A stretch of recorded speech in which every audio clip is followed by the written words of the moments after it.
et Oméga, nous t'adorons Jésus, tu es digne de louange, tu es Alpha et Oméga. Et ce matin, je vais partager avec vous,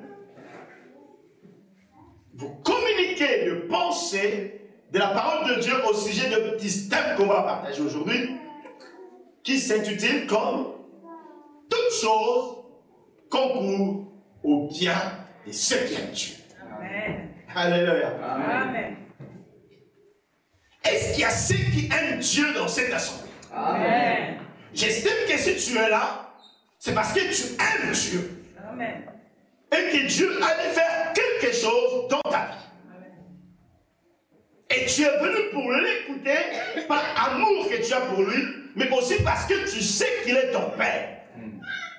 Alléluia. Amen. Tu veux, je crois bien, recevoir de lui instruction pour pouvoir marcher de manière à y être agréable. Voilà pourquoi je veux que l'Église de Dieu comprenne une chose. Qu'en tant qu'enfant de Dieu, toutes choses concourent au bien de ceux qui aiment Dieu. Amen. C'est dans Romains chapitre 8. Nous allons essayer juste de partager ces passages et de découvrir ensemble des révélations de Dieu qui sont dans cette parole. Oh, que l'Esprit bénisse la parole de Dieu. Amen. Romains chapitre 8, le verset 28. Et nous lirons aussi 29 et le verset 30. Mais nous allons plus, dans notre thème, nous reposer sur Romains 8, 28, quand bien nous allons commenter le reste du verset. Il est écrit comme suit. Prenez vos Bibles et suivez avec moi. Nous savons du reste que toutes choses concourent au bien de ceux qui aiment Dieu, de ceux qui sont appelés selon son dessein. Répète après moi, selon son dessein. Selon son dessein. Ceux qui aiment Dieu. La Bible dit, ceux qui sont appelés selon son dessein, ceux qui aiment Dieu, toutes choses concourent pour leur bien. Le mot qui est plus important qu'on va essayer de comprendre d'abord ici, c'est toutes choses. Il n'est pas dit certaines choses. Amen. Mais plutôt il est dit toutes choses. Alléluia. Amen.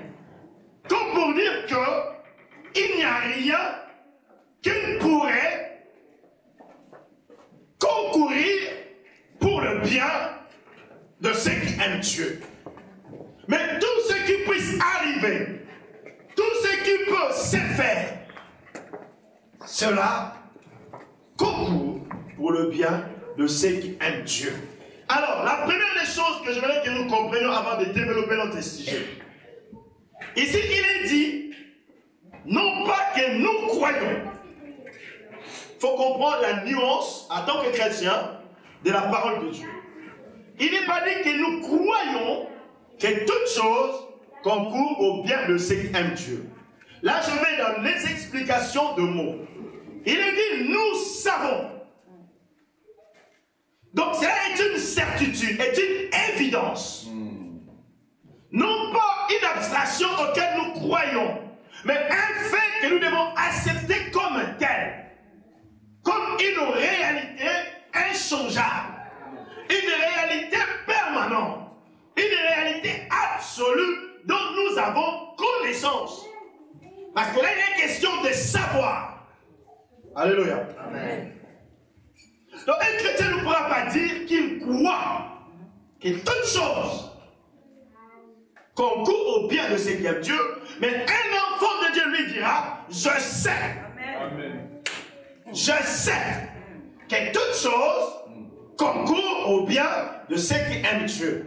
Donc, il est déjà important de comprendre en tant que chrétien que toute chose est une évidence que cela travaille pour ceux qui aiment Dieu. Tu n'as pas besoin qu'on te le dise encore.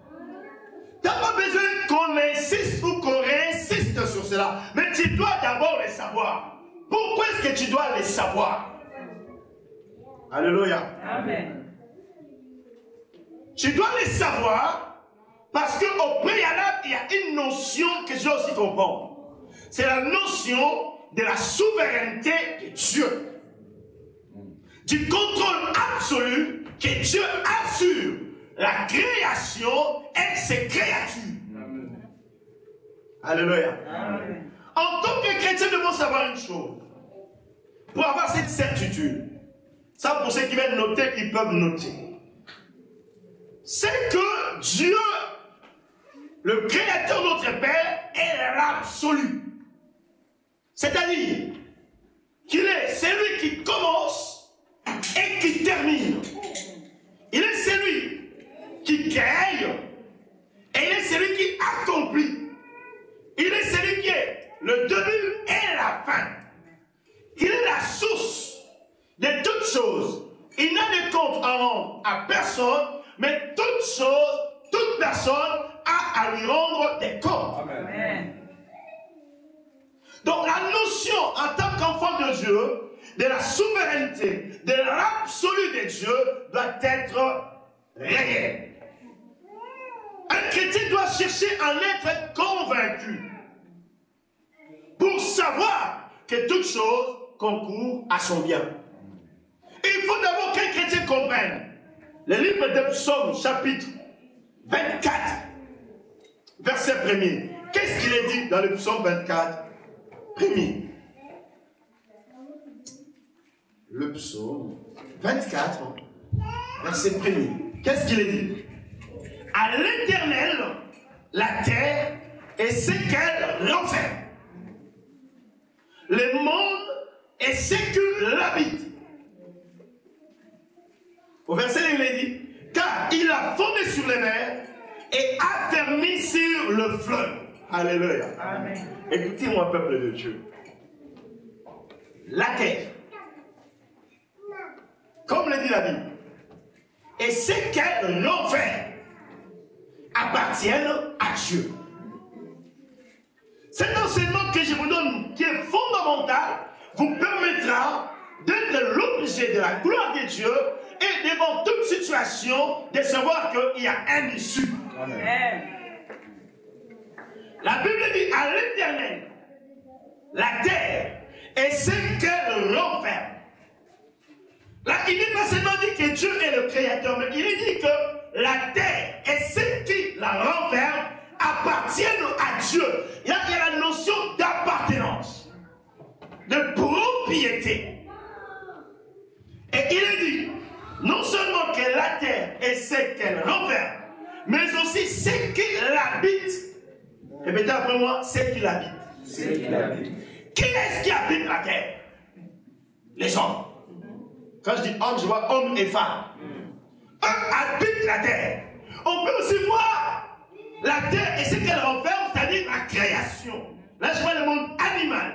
Je vois le monde aquatique. Alléluia. Amen. Est-ce que vous me comprenez dans ma logique? Amen.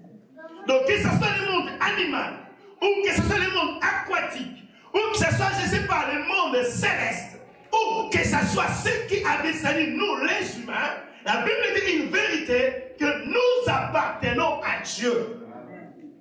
Il n'est pas dit que nous sommes enfants ou fils de Dieu, mais nous appartenons à Dieu. Or, la notion de l'appartenance fait allusion à un objet dont on peut disposer à sa guise.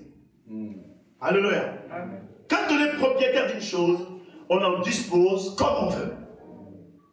On en fait ce qu'on veut. On l'utilise comme on veut. Parce que cette chose n'échappe pas à votre contrôle. Il est sous votre pouvoir. Il vous appartient. Et dans ce même contexte, nous devons comprendre que le monde n'échappera jamais au contrôle de Dieu. Amen. Les humains, nous croyons ou incroyants qui sont dans le monde et qui ne connaissent pas Jésus, n'échapperont au contrôle de Dieu. Dieu a le contrôle sur toutes choses. Que ce soit les politiciens, que ce soit le païen, même ceux-là qui s'opposent à Dieu, même ceux-là qui nous combattent, Dieu a le contrôle sur eux. Amen. Alléluia. Alors même qui s'élèvent, qui nous combattent, Dieu a le dernier mot sur eux parce qu'ils appartiennent à Dieu comme étant son outil à lui. Donc il peut disposer comme il entend. Alléluia. Amen. Alléluia. Amen. Voilà la première notion importante dans la logique de ces passages que nous devons comprendre, que Dieu a le contrôle sur toutes choses. En tant que chrétien, que cette vérité ne t'échappe jamais. Que le monde dans lequel nous habitons, et nous qui l'habitons, chrétiens et non chrétiens, même ceux des religions qui combattent nous qui sommes chrétiens, ces gens-là appartiennent à Dieu comme étant sa propriété. Amen. Il peut décider de reprendre son souffle aujourd'hui, il le reprend, tout comme il peut décider de le laisser. Mais pourquoi? C'est ce que nous comprenons. Dieu laisse toutes ces choses. Alléluia. Amen. Alléluia. Amen. Est-ce que vous comprenez cette logique de la parole de Dieu? Puisque Dieu a le contrôle sur toutes choses, alors, nous devons savoir que tout ce qui se passe sur la terre s'accomplit sous la permission de Dieu. Amen. C'est Dieu qui le permet. Voilà pourquoi il est dit. Qui dira qu'une chose arrive si l'Éternel ne le permet pas? Il n'est pas dit si l'Éternel le veut, mais s'il le permet. Dieu ne peut ne pas vouloir une chose, mais suite à certains desseins qu'il a, il le permet pour un but. Amen. Amen. Et c'est là où on va arriver à une deuxième chose. Pourquoi toute chose devrait concourir pour le bien de ceux qui aiment Dieu? Là, c'est la deuxième chose. La première chose à comprendre pour que nous ayons la certitude que nous savons que toute chose concourt à notre bien, c'est la notion de la souveraineté absolue de Dieu sur la création et sur l'œuvre, tout ce qui contient la terre. Mais la deuxième chose que nous devons comprendre dans cette logique, avant d'aller plus loin dans ce passage, c'est pourquoi est-ce que toute chose devrait concourir pour notre bien. Et là, alors, nous revenons dans Romains chapitre 8. Alléluia. Amen. Je veux que vous me compreniez pour que vous ne soyez pas perdus. Dans Romains chapitre 8, le verset 29, qu'est-ce qu'il a dit? Il a dit ceci. Car ceux qu'il a connus d'avance, il les a aussi prédestinés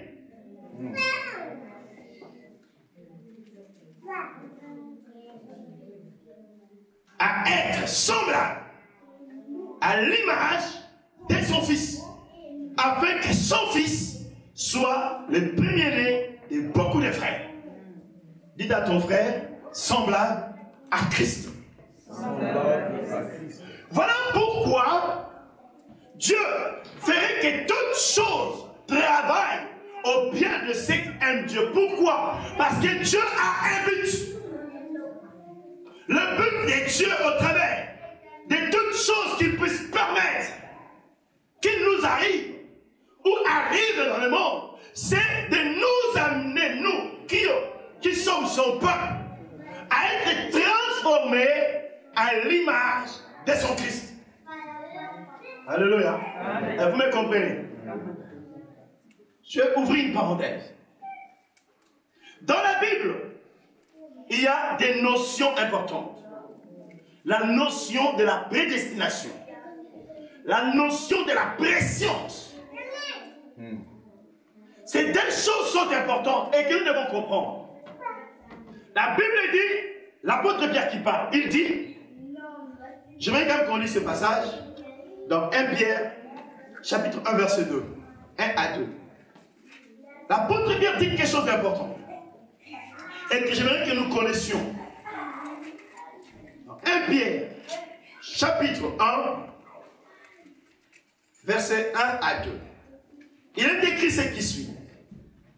Pierre, écoutez attentivement, apôtre de Jésus-Christ, à ceux qui sont étrangers et dispersés dans le Pont, la Galatie, la Cappadoce, l'Asie et la Bithynie, et qui sont élus selon la préscience de Dieu le Père, par la sanctification de l'Esprit, afin qu'ils deviennent obéissants et qu'ils participent à l'aspersion du sang de Jésus-Christ.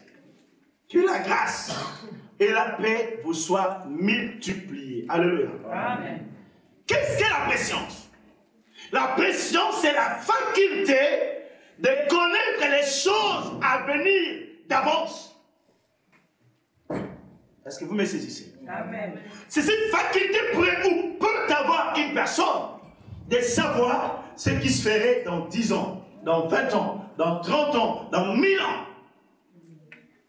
Ou même dans une durée illimitée, de savoir des choses qui peuvent subvenir. Et la Bible dit Dieu est précieux. C'est-à-dire, il a cette capacité en tant que créateur de savoir ce qu'il adviendrait demain de chacun de nous. Je vous dis une chose, chacun en particulier, Dieu sait qui tu seras demain. Amen. Et Dieu sait quels sont les événements qui pourraient survenir dans ta vie. Et à cela, il prépare des événements, des situations pour que cela soit pour ton bien et t'amène à l'image de Jésus-Christ. Amen. C'est la vérité. Parce que Dieu savait avant que tu ne sois né que tu naîtrais. Un certain 12 juillet 73. Un certain 15 août 71. Dieu savait cela. Qu'un certain 27 août 69 tu naîtrais. Un certain je ne sais quoi 3 mars. Dieu savait que tu naîtrais avant que tu naisses. Et connaissant ces choses, Dieu savait et t'avait préparé à connaître la grâce de l'aspersion, de la purification au moyen du sang de Jésus. Pourquoi? Parce que Dieu voulait, au moment opportun, tu participes à la gloire de son Fils. Amen. Et même le sacrifice de son Fils n'est pas un hasard. Tout comme tu pourrais comprendre que ta vie, ton existence n'est pas un hasard. Alléluia. Dis à ton frère, je n'existe pas par hasard. Même si tes parents n'ont pas voulu que tu naisses, mais puisque tu es né, c'est que tu étais dans le plan de Dieu. Dans sa pression, Dieu savait que tu naîtrais. Vous savez, il y a des enfants qui sont nés, mais que les parents voulaient avorter. Mais qui n'ont pas réussi. Ou soit, ils ont changé d'avis en dernière minute sans savoir pourquoi. Alléluia. Amen. Parce que tout cela, Dieu savait. Et il a permis que tu naisses avec une jambe malade, ou en moitié, ou avec un œil qui manque. Mais Dieu savait que tu naîtrais ainsi. Et il avait un plan dans sa préscience pour toi. Amen.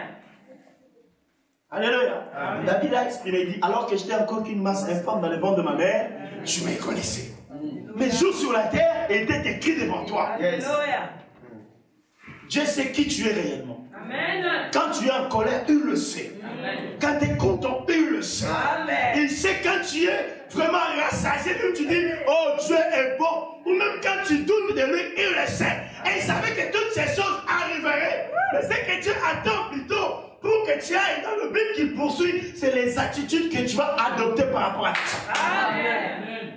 Quand je suis rentré, je dis, ah, l'attitude détermine l'altitude.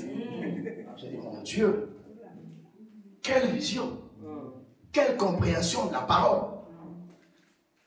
Parce que ce qui fera que tu atteignes le but de Dieu, c'est les attitudes que tu vas adopter par rapport aux événements que Dieu permet. Parce que ces événements n'ont qu'un but, c'est de faire jaillir en toi les caractères de Jésus-Christ. Amen. Dites à ton frère les caractères de Jésus-Christ. Le caractère de Jésus. Donc Dieu dans sa préscience nous avait élus. Donc nous sommes un peuple élu comme le dit la parole de Dieu. Si tu as accepté Jésus, tu es élu. Et je peux te dire une vérité qui pourrait déranger. L'univers, les mondes, même ce païen qui te combattent existe pour toi. Yes. Amen. Come on. Si l'Église ne devait pas prendre les jours, ces gens et ces terres n'existeraient pas. Si Dieu avait créé la terre, il avait créé les humains, il a créé pour nous les chrétiens, pour que nous soyons tirés de la terre et que nous appartenions dans le monde à venir avec son fils comme étant son épouse. Amen. C'est ça même le but de la création de l'univers. Que Dieu a voulu former une épouse pour son fils. Il n'y a pas d'hasard. Dieu savait que le diable se révolterait. Et sans que le diable s'en rende compte, Dieu savait qu'il ferait de lui un instrument pour façonner le caractère, les attitudes, les compétences, les qualités de l'épouse de Jésus-Christ pour qui l'univers existe. L'univers existe pour toi. Yes. Amen. Le monde existe pour toi. Yes. Les diables s'est révélé pour que toi, tu sois ce que Dieu veut que tu sois. Amen. Amen. S'ils ne s'étaient pas révélés, l'Église ne connaissait pas les jours. Alléluia. Amen. Voilà, même ceux qui se rendent compte, ils servent Dieu. Ah. Entre guillemets. Ah. Amen. Alléluia. Amen. Dis à ton frère, j'irai loin.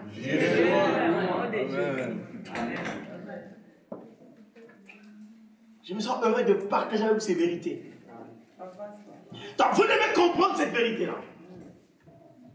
Que le but de Dieu était et est d'engendrer une épouse pour son fils. Voilà pourquoi il fait que toute chose concourt au bien de ceux qui aiment Dieu. L'apôtre, il dit, là c'est Pierre qui parle de la préscience. Mais l'apôtre Paul lui parle de la prédestination. Dans le passage de Romains, il dit, c'est que l'a connu d'avance. C'est étrange. Où est-ce que nous connaissions Dieu, nous? Nous ne les connaissions pas. Nous étions sans Dieu. Mais Dieu, lui, nous connaissait. Il dit, ce qu'il a connu d'avance. Où est-ce qu'il nous a connus dans sa pensée? Dieu te connaissait, mais connaissait. Il savait que tu naîtrais dans la famille Tisa. Tu naîtrais dans la famille Nzimba. Tu naîtrais dans la famille Monziri. Amen. Alléluia. Amen. Il savait que tu naîtrais dans la famille, je ne sais pas qui, Claire. Alors, Dieu savait que tu naîtrais dans cette famille. Tu n'as pas choisi de naître dans cette famille. Tu t'es retrouvé dans le monde portant le nom de cette famille. Et là, Dieu te connaissait. Dieu connaissait que ta famille, dans ses racines, serait peut-être des sorciers, des magiciens, des occultistes. Je le savais. Parce que même Abraham est sorti d'une lignée pure, impure. Une lignée où les gens croyaient au Dieu impur, au faux Dieu. Et Dieu le savait, que de là, il le tirerait parce qu'il y a une lignée qui devait prendre le jour. Amen. Alléluia. Dieu ne tiendra pas compte de ta lignée, il tiendra compte de toi. C'est là qu'il t'a connu. Amen. Alors que tu n'étais rien, tu ne savais rien, et t'a prédestiné. C'est-à-dire préparé. Préparé. Dis à ton frère, j'ai été préparé. Voilà pourquoi il ne faut jamais dire que tu es inutile, tu ne peux rien, tu ne vaux rien. Tu vaux quelque chose parce que tu es dans le plan de Dieu. Amen. Amen. Il faut juste comprendre et savoir que toute chose concourt pour ton bien. Quelqu'un me comprend ce matin? Amen. Alléluia. Amen. Dieu savait ces choses. C'est rare. Elle était prostituée.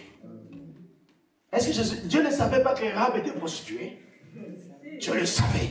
Mais comme Dieu l'avait connu d'avance, qu'il changerait de vie, qu'elle se répandirait, elle accepterait la grâce. Dieu a préparé des choses que les enfants d'Israël, je vous dis une vérité, les enfants d'Israël sont allés en captivité peut-être pour elle.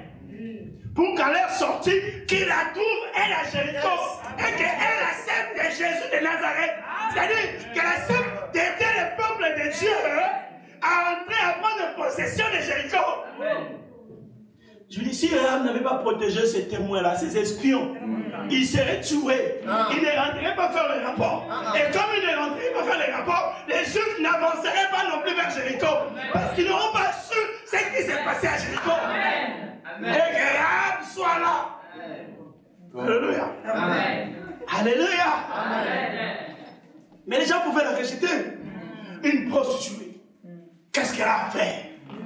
Qu'on vous rejette, qu'on dise quoi que ce soit, vous êtes élus, vous avez été connus. Et je vous dis, Dieu a un plan. Et vous croyez que toute chose travaillera pour votre bien. Amen. Je le crois. Alléluia. Amen. Donc, la deuxième chose, comme je disais, qu'il faut comprendre cela. Et qu'est-ce qu'il faut comprendre? Que Dieu a un but. Parce qu'il est écrit que ces choses travaillent pour le bien de ceux qui aiment Dieu et qui sont appelés selon son dessein. Le dessein, c'est la volonté. La volonté de Dieu. Dieu nous a connus d'avance. Et lorsque le temps fut accompli, il nous a appelés. Et nous avons répondu à son appel. Et ce qui est important que nous devons comprendre, c'est que maintenant que nous avons répondu à l'appel de Dieu, nous devons chercher à être là où Dieu veut que nous soyons. Amen. L'espace géographique est important pour que les desseins de Dieu s'accomplissent. Tu dois essayer de te disposer, d'écouter comme nous vous enseignons aujourd'hui et de comprendre ce que Dieu attend de toi maintenant, ce que Dieu veut que, là où Dieu veut que tu sois. Et ce que Dieu veut que tu fasses, c'est alors que tu comprendras que le plan et le dessein de Dieu vont s'accomplir. Amen.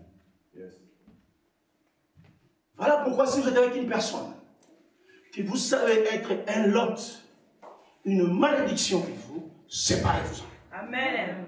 Parce que ce n'est pas votre espace géographique. Alléluia. Amen. Et Jésus même disait à ses disciples, quand vous êtes dans un endroit qu'on ne vous reçoit pas, sortez de ces lieux-là.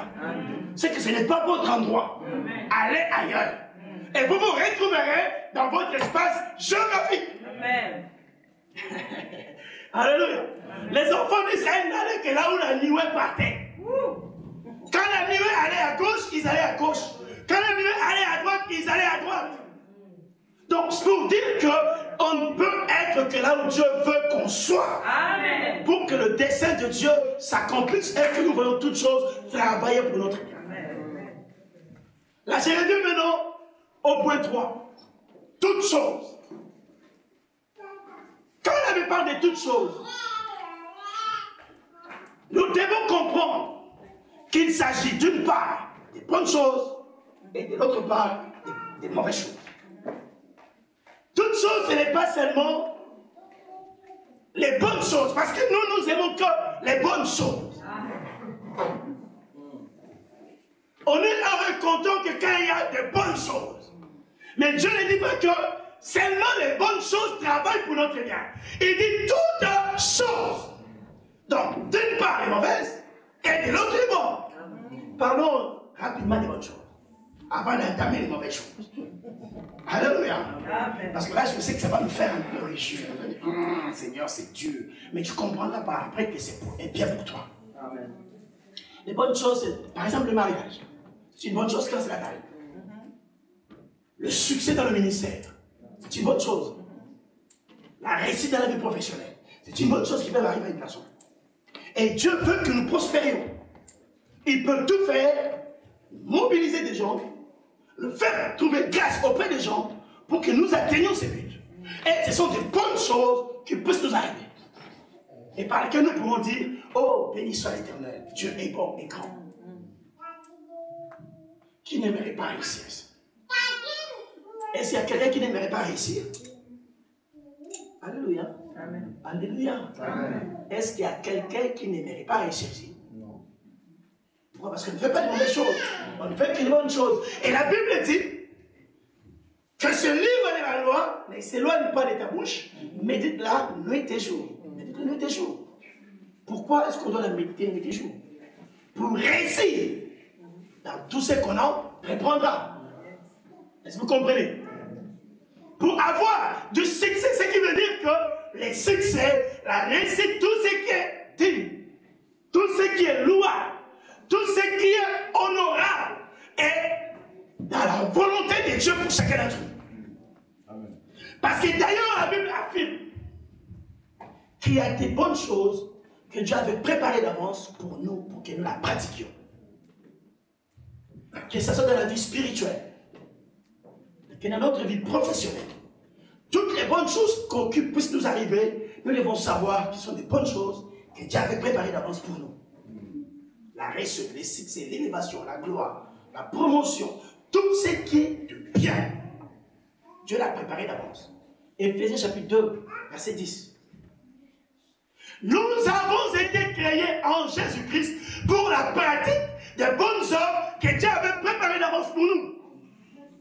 La sainteté, l'hospitalité, l'obéissance, toutes ces bonnes choses qui puissent nous arriver, que nous puissions pratiquer, sont pour nous.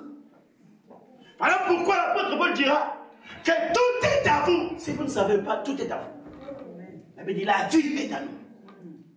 Il avait dit même la mort est à nous. J'ai dit la mort est à nous. Paul dit tout est à vous. La vie ou même la mort, tout nous appartient. C'est-à-dire, en Jésus-Christ, nous avons droit à tout. Mais n'oublions pas que nous mourrons aussi. Parce que nous devons tous connaître la mort. Mais la mort pour nous, ça ne sera pas la fin, mais ça sera une délivrance. Voilà pourquoi l'apôtre disait, je préfère moi mourir pour être avec le Christ. Alléluia. Dans la mort qui peut paraître une mauvaise chose, peur de foi ne peut pas être une mauvaise chose. Peut être une grande bénédiction pour quelqu'un. Qui, Dieu sait peut-être que demain, s'il continue à vivre, il régnerait. Comment? Alléluia. Ne voyez pas la mort tout simplement comme une mauvaise chose. La mort peut être pour certains une mauvaise chose, mais pour d'autres, ça peut être une bonne chose. Car c'est Dieu qui a le pouvoir de la vie et de la mort. Mais nous devons comprendre que si quelqu'un meurt, c'est que Dieu l'a permis. Et c'est pour un bien. Alléluia. Amen. Alléluia. Amen. Mais il y a aussi de l'autre côté les mauvaises choses. Voyons maintenant les mauvaises choses. Et comment ça peut être une bonne chose pour nous. Je vais prendre des exemples dans la Bible. Si nous disons par exemple l'histoire d'Anne. Quelle était la mauvaise chose qui était arrivée dans la vie d'Anne?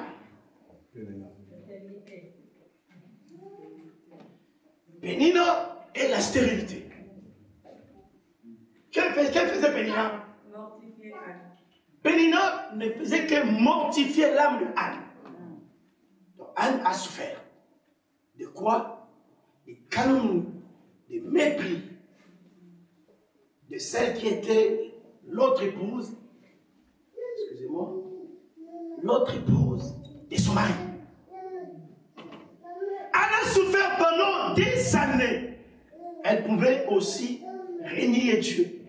Elle pouvait dire que Dieu ne la connaissait pas. Il pouvait dire que Dieu l'ignorait. Ce qui était une mauvaise chose est devenu une bonne chose. Pourquoi? Parce qu'Anne a appris quelque chose d'important. Et qui est dans les traits caractéristiques de notre Seigneur Jésus-Christ. Qu'est-ce qu'Anne a appris? Anne a appris la persévérance. Or, la Bible dit au sujet de Jésus-Christ que lui qui, au jour de sa chair, n'a cessé, avec persévérance, c'est-à-dire insistance, d'adresser à Dieu qui pouvait les sauver de la mort, les prières pour qu'ils soient délivrés de la mort. Cette expression, pour ces résumés de l'hébreu, parle du calvaire de Jésus-Christ alors qu'il était à Gethsemane, quand il disait Père, Père, s'il est possible, éloigne de moi cette coupe. Mais que non pas ma volonté, que ta volonté s'efface. Anne, qui était dans une mauvaise situation, a oublié que Dieu avait permis cette mauvaise chose dans sa vie parce que Dieu attendait une attitude de Anne. Amen. Et quelle était l'attitude que Dieu attendait de Anne au travers des souffrances que lui infligeait Pénina? C'était que Anne comprenne qu'elle existe pour un plan de Dieu. Et quel était le plan de Dieu? Dieu ne voyait pas seulement Anne, mais Dieu voyait tout Israël. et que Dieu avait besoin d'un juge, d'un prophète en Israël. Il fallait qu'Anne comprenne qu'elle doit persévérer, qu'elle doit se soumettre à Dieu et faire la prière qu'il faut. Quelle était cette prière? Seigneur, si tu me donnes un enfant, je te la consacrerai. Alléluia. Une mauvaise chose qui est arrivée dans la vie, qui lui a octroyé tant de souffrances, Dieu l'a transformée en bénédiction pour le peuple d'Israël. Voilà pourquoi, même si des fois vous êtes frappé de la stérilité, est-ce que Dieu qui frappe de la stérilité? Non. Mais Dieu peut permettre une stérilité pour que la personne apprenne, que la personne change d'attitude, que la personne s'approche de Dieu, que la personne comprenne qu'est-ce que Dieu attend et qu'il réponde à cela pour que Dieu en retour accomplisse ses desseins. Amen. Dans le cas de Anne, Dieu avait besoin de Samuel. Si Anne n'avait pas enduré cette stérilité, Anne ne serait pas persévérante dans la prière, ni humble en se détachant de toutes choses pour ne chercher que Dieu. Amen. Alléluia. Amen. Alléluia. Donc Anne a développé la dépendance à Dieu, la persévérance à Dieu, qui est un caractère de notre Seigneur Jésus-Christ. Quand Jésus disait, alors qu'il était sur la terre, je ne fais rien de par moi-même. Je fais tout ce que je vois faire mon Père. La dépendance. Comment? Alléluia. Amen. Et il dira encore, comme je disais dans la prière, Père, s'il est possible, non pas ma volonté, mais que ta volonté se fasse. C'est-à-dire, s'humilier devant la volonté de Dieu pour l'intérêt de Dieu. Amen. Elle n'a pas vu seulement son intérêt d'avoir un enfant, mais elle a compris que l'enfant qu'elle devrait avoir devrait servir à l'intérêt de Dieu, pour le peuple de Dieu.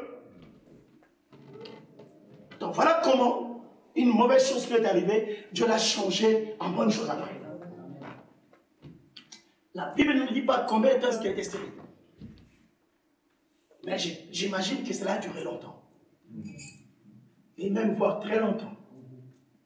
Alléluia. Amen. Et Anne a développé, comme je vous disais, la dépendance, l'humilité et la persévérance. Même les prophètes de Dieu, Élie, disaient d'elle, mais arrête d'être ivre devant la maison du Seigneur. Tu es ivre. Elle dit non, je ne suis pas ivre. Je marmonne des paroles devant le Seigneur. La douleur est atroce dans mon cœur. C'est pour te dire que les mauvaises choses, maintenant, Dieu l'utilise, le permet pour une bénédiction demain. Amen. Amen. Mais c'est à toi de comprendre que toutes ces choses, c'est pour ton bien. Alléluia. Amen. Voilà pourquoi elle me dit les desseins de Dieu sont incompréhensibles. On peut ne pas comprendre les desseins que Dieu poursuit, mais une fois qu'on se laisse sous sa direction, on ne cherche qu'à dépendre de lui, on comprend plus tard le but que Dieu poursuivait. Amen. Amen. Yes. Je vais prendre un autre exemple dans la Bible. Parce que écoutez-moi bien, écoutez cette vérité que je vais vous dire. Il y a certaines choses, Dieu ne peut pas empêcher. Dieu est tout puissant, mais il y a des choses qu'il ne peut pas empêcher. Que ça se fasse. Il le sait, mais il ne peut pas l'empêcher d'arriver. Et il les laisse arriver. Mais quand il les laisse arriver, lui, il crée un plan pour que cela serve à sa gloire. Amen. Comment? Amen. Yeah. Pourquoi il ne peut pas l'empêcher d'arriver? Parce que Dieu savait que le diable se révélerait. Et le diable aussi planifierait des choses, cherchant à nuire à la race élue, au peuple destiné à être épouse de Jésus-Christ. Et pour que la gloire de Dieu se manifeste, Dieu le laissera apparemment atteindre certains buts. Mais au travers de ce but, Dieu va tirer sa gloire. Alléluia. Je prends un exemple. Deux exemples à la Bible. Des mauvaises choses que Dieu a tournées à son avantage. Pour que ça devienne une bonne chose pour les personnes et pour sa gloire. Je prends d'abord l'exemple de Pierre. Est-ce que vous savez que Jésus savait aussi que Pierre allait le régner?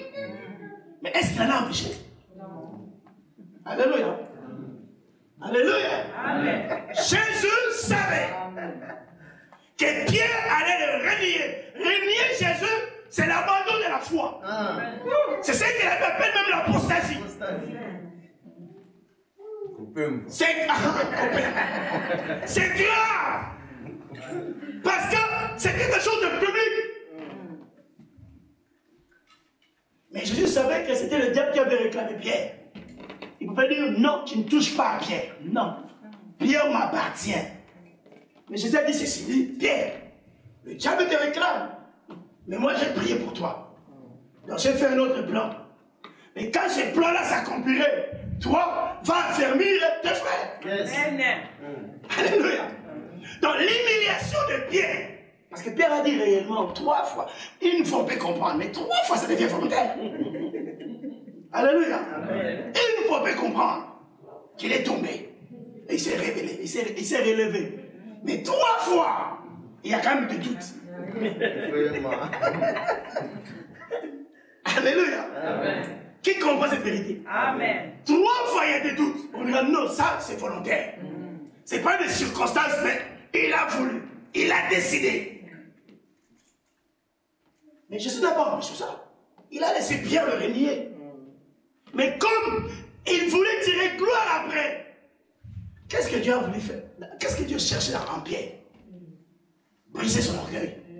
Pierre était un homme impétueux. Amen. Pierre, il était peut-être le plus grand de tous. Il était toujours celui qui était devant. Il voulait être le premier de tous. Et il fallait que Dieu l'humilie. Il fallait que Dieu fasse de lui un serviteur. Qui ne s'impose plus, mais qui comprend que l'autorité est à Dieu. C'est lui qui a les contrôles de toutes choses. Et qu'au travers de ça, Pierre soit un serviteur fidèle. Voilà pourquoi il a dit, je ne connais pas ces Jésus-là. Je ne les connais pas. Il a même juré, je pense. Certainement, je ne les connais pas. Vous vous trompez. Alors que son langage les trahissait. Il parlait comme Jésus. On l'a reconnu comme ça. Il a dit, regarde, il parle comme lui. Il est de ceux qui étaient avec cet homme-là. Il dit, non. Je ne les connais pas, vous vous trompez. Il a fui. Mais Jésus avait dit une chose. Qu'est-ce que Jésus avait préparé? Les chants du coq. Il fallait que les coqs chantent. Donc, quand le diable disait, je vais assommer Pierre, Pierre va renier et sera arrogé par la culpabilité. J'ai préparé les coqs à côté pour que les coqs chantent. Alléluia. Amen. Vous comprenez ça? Les coqs, les chants du matin.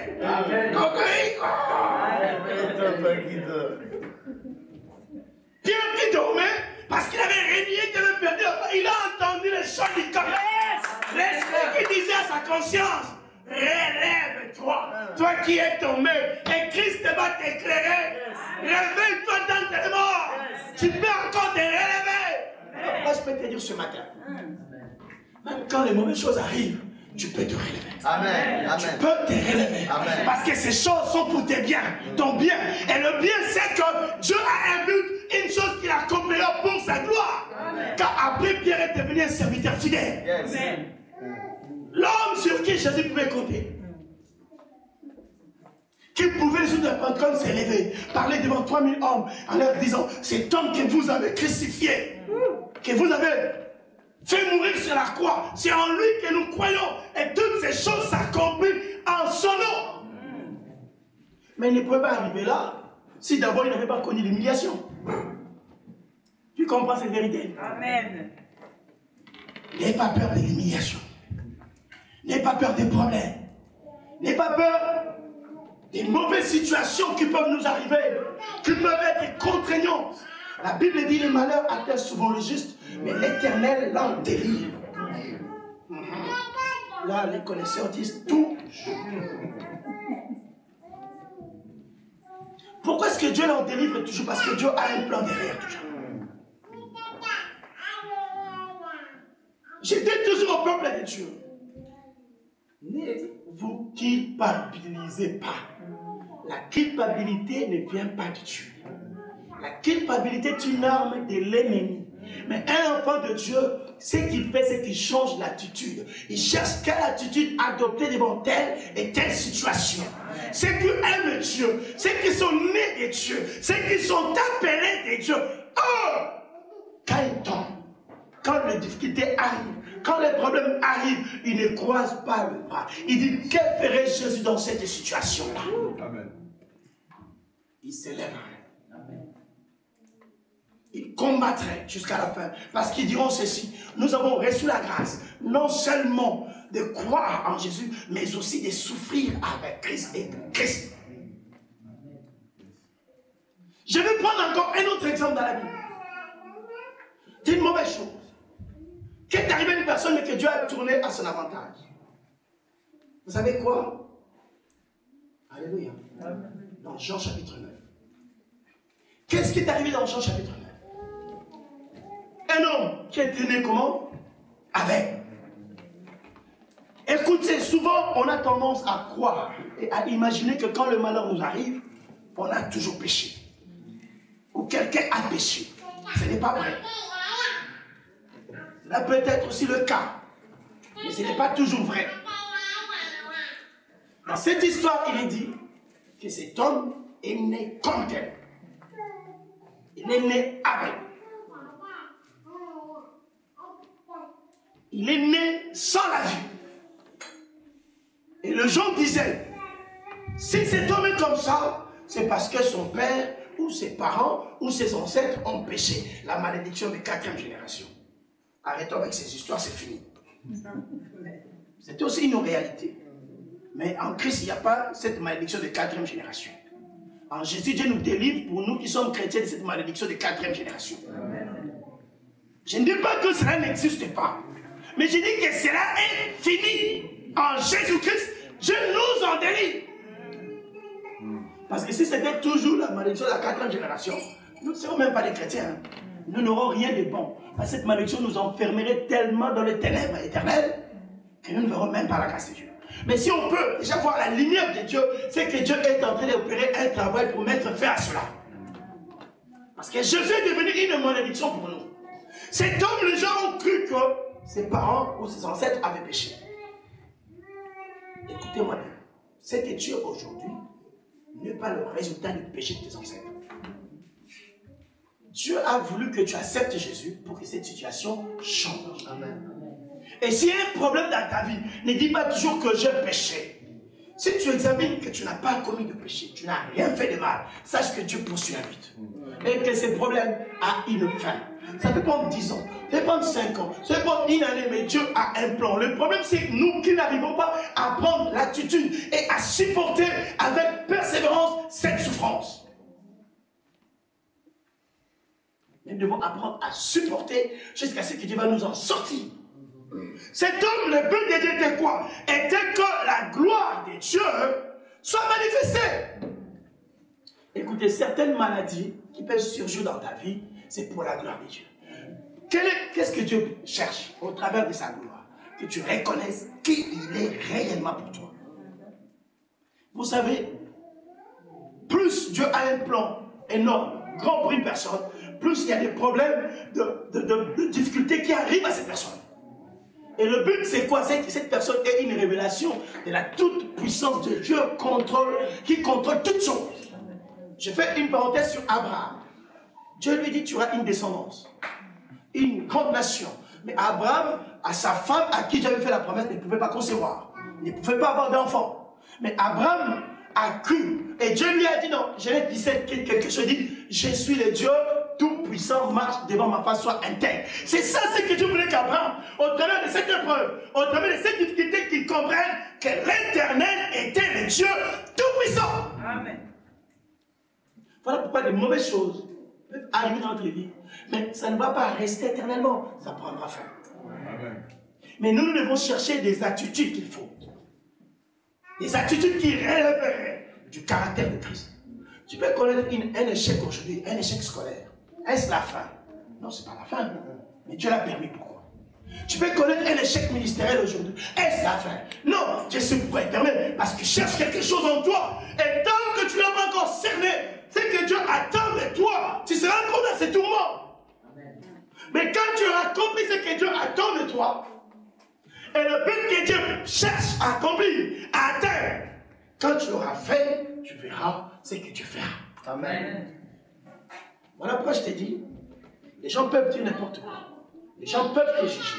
Les gens peuvent te condamner. Mais la vérité reste que Dieu a le contrôle de toutes choses. Amen. Et que tu dois savoir que toute chose est pour ton bien. Amen. Même si aujourd'hui, tes parents s'est fâché contre toi. Dieu cherche toujours un but. Dieu sait qu'il devait se fâcher contre toi. Dans notre tête, la notion du hasard doit ne pas exister. Amen. Un chrétien croit que le hasard n'existe pas. Parce qu'il appartient à Jésus. Il aime Dieu. Il est dans le plan de Dieu. Quand tu sors, Dieu sait que tu sors. Voilà pourquoi il est important d'être responsable. Responsable de ses actes. Responsable de ses réactions. Responsable des endroits que tu visites. Parce que tout cela déterminera l'accomplissement des desseins de Dieu dans ta vie. Je vais conclure en disant trois choses. Tu dois avoir la certitude que dans ta vie, rien ne échappe à Dieu. Dieu contrôle toutes choses. Contrôle la terre. Contrôle l'univers. Contrôle ce qui l'habite. Même les autorités qui s'opposent à toi, Dieu a le contrôle sur eux. Ça, c'est la première des choses que tu devais comprendre. La deuxième des choses, tu dois comprendre que tout ce qui arrive, que ça soit bon ou ça soit mauvaise, Dieu le permet pour qu'il t'amène à l'image de son Fils Jésus-Christ, qui est le but ultime pour toi. Et cela peut prendre diverses formes, mais le but reste le même. Que la gloire de Dieu et la transformation de ta vie à l'image de Jésus-Christ soit réelle.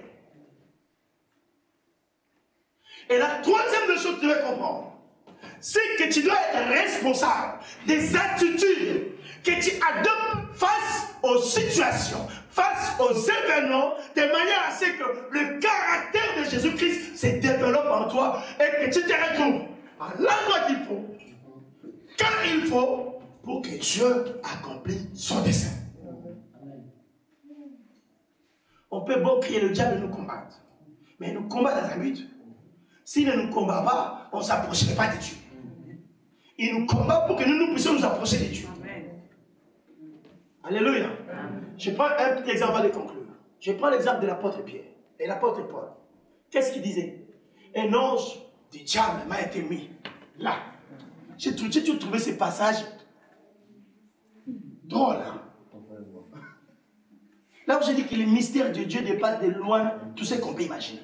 Il dit un ange du diable m'a été mis là à côté. Un serviteur de Dieu puissant.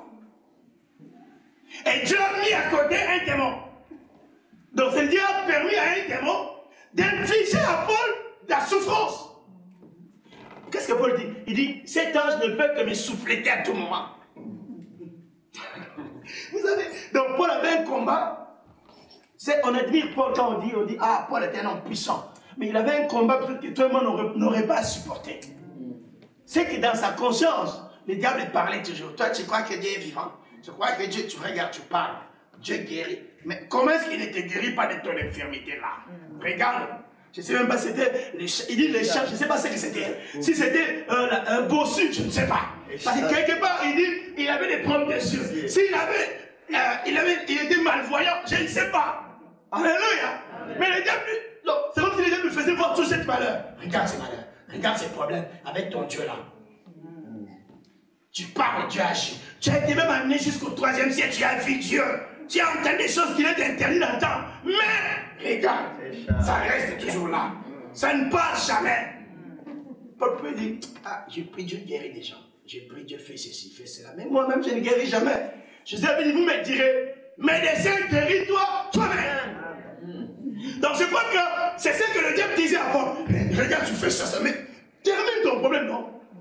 Et qu'est-ce qu'avait fait Paul? Paul dit, j'ai prié le Seigneur à 3 reprises. C'est que Paul avait persévéré, avait supplié Dieu pour que ça parte. J'ai dit non, pour ces malheurs, pour cette souffrance, je te les laisse là.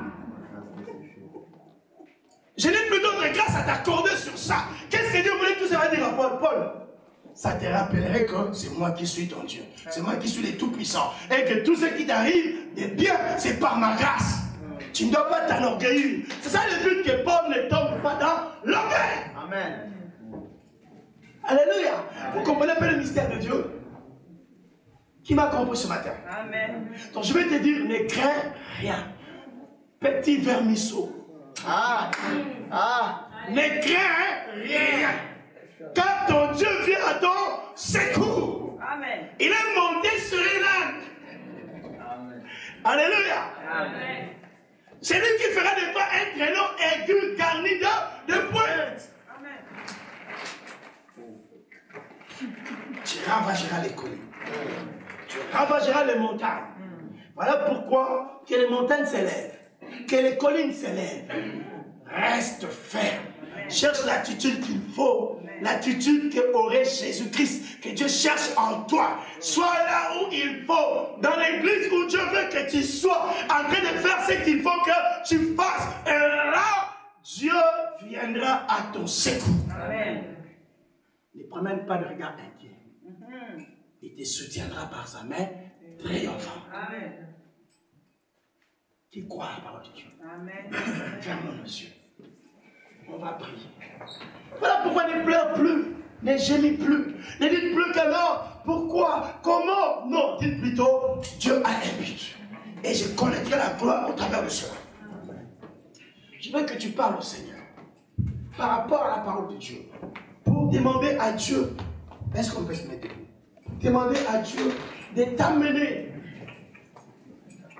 à comprendre, à saisir, et au travers des situations, à s'élever pour que les desseins et le but de Dieu soient accomplis.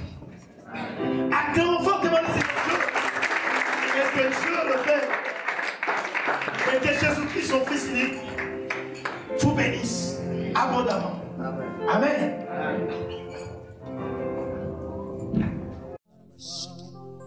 Et Oméga, nous t'adorons Jésus, tu es digne de